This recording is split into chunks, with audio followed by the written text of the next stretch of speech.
തിരുവോണ ദിനത്തിൽ സഞ്ചാരികളുടെ വലിയ തിരക്കിന് സാക്ഷിയായി പോത്തുണ്ടി വിനോദസഞ്ചാര കേന്ദ്രം. അവധി ദിനം ആഘോഷമാക്കാനും കുടുംബസമേതം സമയം ചെലവഴിക്കാനുമായി ജില്ലയുടെ വിവിധ ഭാഗങ്ങളിൽ നിന്നും സമീപ ജില്ലകളിൽ നിന്നുമായി നിരവധി പേരാണ് തിരുവോണ നാളിൽ പോത്തുണ്ടിയിലെത്തിയത്. ഓണത്തിന്റെ തിരക്കുകൾക്കിടയിലും പ്രകൃതി ഭംഗി ആസ്വദിക്കാനും കുടുംബത്തോടൊപ്പം ഉല്ലസിക്കാനുമാണ് പലരും പോത്തുണ്ടി തിരഞ്ഞെടുത്തത്. അണക്കെട്ടും ജലാശയവും ചുറ്റുമുള്ള പച്ചപ്പും മലനിരകളുടെ മനോഹാരിതയും സഞ്ചാരികളെ ആകർഷിച്ചു. കുട്ടികളുമായി എത്തിയ കുടുംബങ്ങളുടെ എണ്ണവും കൂടുതലായിരുന്നു. രാവിലെ തന്നെ സഞ്ചാരികളുടെ വരവ് ആരംഭിച്ചെങ്കിലും ഉച്ചയോടെ പോത്തുണ്ടിയിൽ തിരക്ക് വർദ്ധിച്ചു. വൈകുന്നേരമായതോടെ സന്ദർശകരുടെ എണ്ണം വീണ്ടും ഉയർന്നു. കുട്ടികളും മുതിർന്നവരുമടങ്ങുന്ന കുടുംബങ്ങൾ പ്രകൃതി ദൃശ്യങ്ങൾ ആസ്വദിച്ചും ഫോട്ടോകളെടുത്തും ഓണദിനം ആഘോഷിച്ചു. തിരുവോണ ദിനമായതിനാൽ ഓണക്കോടി അണിഞ്ഞെത്തിയവരും ഏറെയായിരുന്നു.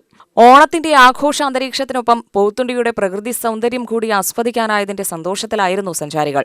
പോത്തുണ്ടി ഉദ്യാനത്തിൽ നടക്കുന്ന ഓണാഘോഷ പരിപാടികളും വിനോദസഞ്ചാരികളുടെ വരവ് വർദ്ധിപ്പിക്കാൻ കാരണമായി.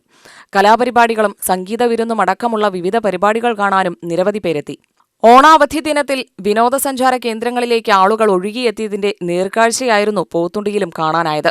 തിരുവോണ സദ്യയും ആഘോഷങ്ങളും കഴിഞ്ഞ് കുടുംബസമേതം പ്രകൃതിയോട് ചേർന്ന് ഒരു ദിവസം ചിലവഴിക്കാനെത്തിയവരുടെ ഒഴുക്കിൽ പോത്തുണ്ടി വിനോദസഞ്ചാര കേന്ദ്രം സജീവമായിരുന്നു. UTV news, Palakkad.